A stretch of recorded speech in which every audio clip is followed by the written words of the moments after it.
أعوذ بالله من الشيطان الرجيم بسم الله الرحمن الرحيم الحمد لله والصلاة والسلام على رسول الله وآله وصحبه ومن والاه أما بعد السلام عليكم ورحمة الله kon ñu ñëwaat ci yóbbalu tey bi di ñaan yàlla li nekk ci tasaari yiw yàlla nañu ko yàlla boole tey jii nag bi ñu jëkkee mooy daa am benn njuumte goo xam ni ñu bare ci ñun jullit ñi mi ngi nuy dal mooy léeg-léeg da ngay gis koo xam ni day bëgg julli ja jàkka ja bu déggee ñuy liqaam rek buy dem day daw loolu nag sallallahu alayhi wa sallam da koo tere daa waxoon ni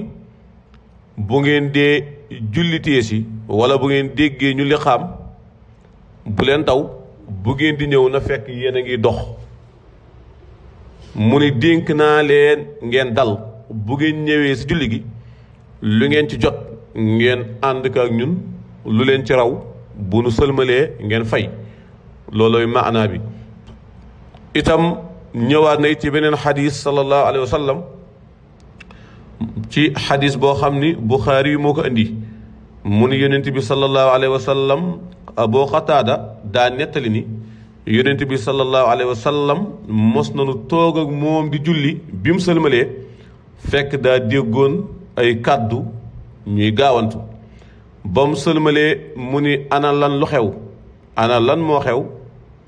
ñu ni ko istaajalna ila salaat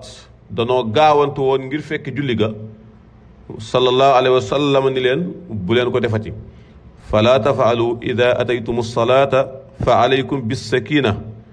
fa ma adraktum fa sallu wa ma faatakum fa attimmu sallallahu alayhi wa sallam ni leen digal naa leen bu ngeen di julleeti ngeen dal leen ngeen dox bu ngeen agsee lu leen ca fekk ngeen ànd ak ñun lu leen raw buñ sëlmalee ngeen fay beneen njuumte bi nag mooy ñu bare ñun bu nu duggee ci jàkka fekk imaam raw leen bu nu ñëwee fekk imaam rukkoo dañuy wax benn allahu akbar boo xam ni sax buñ koy wax dañu koy ànd ak rukkoo loolu day yàqu julli ki ñëw fekk imaam raw kakat ku ñëw fekk imaam rukkoo daa war a taxaw ba jub wax allahu akbar loolu mooy kàbbaru armal te boobu moo lay boole si julli gi kàbbaru armal moo lay boole si julli gi bu fekkee defoo ko amuloo julli kon nit ki bu ñëwee fekk imaam rukkoo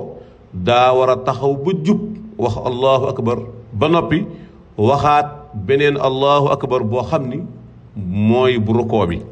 waaye ñu bare nag ñoom allahu akbar rukkoo bi moom nañuy wax te rukkoo dugalul nit ci julli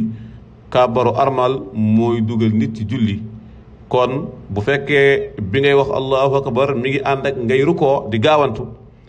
bañ imaam siggi su boobaa amuloo julli bi lay boole ci julli gi mooy bi nga xam ne da ngay taxaw bu jub xocc wax allahu akbar bu ko defee nag nga waxaat beneen allahu akbar muy bu rukkoo bi jël bi ngay jël sa temps def allahu akbar bi lay boole si julli gi bu tombeek imaam siggi it nga xam ne ràkk boobu raw na la moo gën nag ngay gaawantu ba doo bokk ci julli ga yàlla na ci yàlla musal assalaamu aleykum wa rahmatullahi taala wa barakaatuhu